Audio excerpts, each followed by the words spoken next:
18 آیتوں میں خدا تعالیٰ نے مکمل رسول زندگی پیش کیا ہے سامنے. بہترین اخلاقی مثالیں اس کے اندر پیش کی ہیں. انہیں میں سے ایک آیت یہ ہے، اس طرح آپ کے سامنے کیا شام ہوتا ہے کہ وہاں کا نبی رسول اللہ اے لوگ جان لو کہ تمہارے درمیان رسول اللہ موجود ہے، اللہ کے رسول موجود ہے. خدا نے کم جگہ پر رسول اللہ کو رسول اللہ کہہ کر رکھا ہے. آپ کو سنتے ہیں اس کے بارے میں، خاص طور سے قدیر کے بارے میں آپ کو سنتے ہیں وہاں پر بہت ذریعے سے دوبارہ کے ذمہ داری. تو جتنے زور شور سے آپ وہاں سنتے ہیں یہاں پر تصور کر لیجیے تو زور شور آپ کو نہیں سمجھتا، لیکن آپ تصور کر لیجیے اسی زور شور سے اللہ نے آپ کو اشارہ ہوتا ہے تمہارے درمیان رسول اللہ موجود ہے، اللہ کے رسول اللہ ہم نے رسول کو اس لیے بھیجا ہے کہ رسول کی جانچ کرو پیرا نہیں کرو. صاف صاف شہادت ہو جائے اطیعوا اللہ و اطیعوا الرسول، اللہ کی اطاعت کرو، رسول کی اطاعت کرو. رسول کو ہم نے اس لیے بھیجا ہے کہ تم اس کی پیروی کرو، اطاعت کرو، یعنی کام کرو پر بے چھوٹوں سے عمل کرو. لیکن اگر تم یہ چاہو گے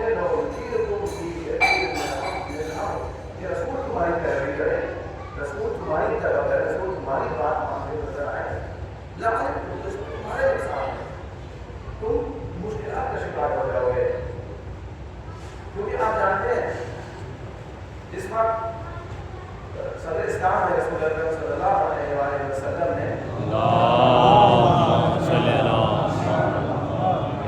اسلام کو پیش کیا ہے، اس سے پہلے رسول اکرم کی حیثیت کی آپ یاد جانتے ہیں. اس کے بارے میں رسول اکرم نے جس وقت پہلی دعوت کی ہے لوگوں کو، تو وہاں پر سارے کفار مشرکین تھے. کبھی تک آپ نے کسی کو دعوت نہیں دی، تو آپ نے سب لوگوں کو جمع کیا اور جمع کر کے یہ فرمایا کہ اگر میں تم سے یہ کہوں کہ اس پہاڑ کے پیچھے سے ایک لشکر آ رہا ہے جو تم پر حملہ کرنا چاہ رہے ہیں، کیا کرو گے؟ کہا کہ ہے آمنا کے بعد ہم نے کبھی آپ کو جھوٹ بولتے ہوئے نہیں دیکھا، لہٰذا کوئی چون چرا آپ کی اطاعت کرے.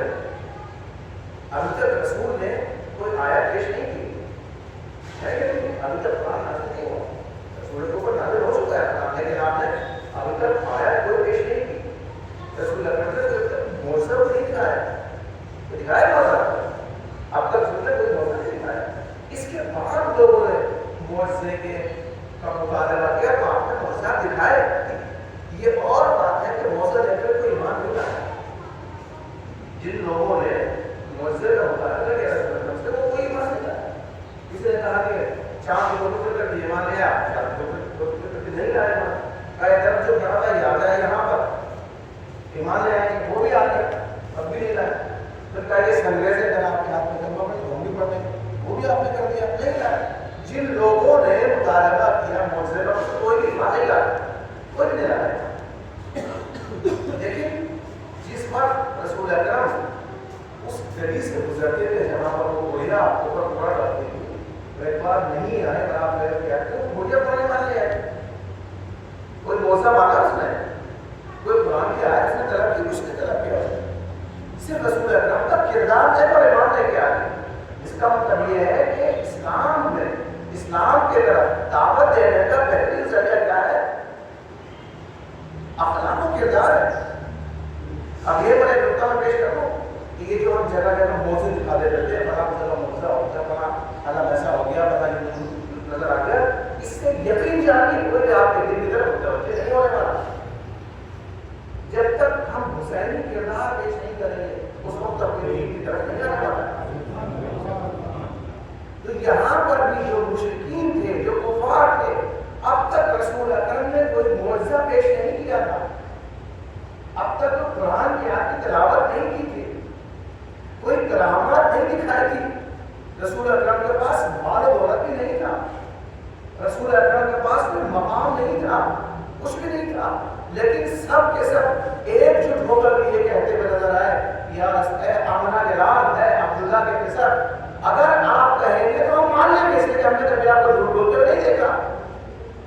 سب لوگوں نے قبول کر لیا. پھر آپ نے ایک مرتبہ بات آگے بڑھائی، آپ نے اور بات ہے، بات آگے بڑھائی. کہا اگر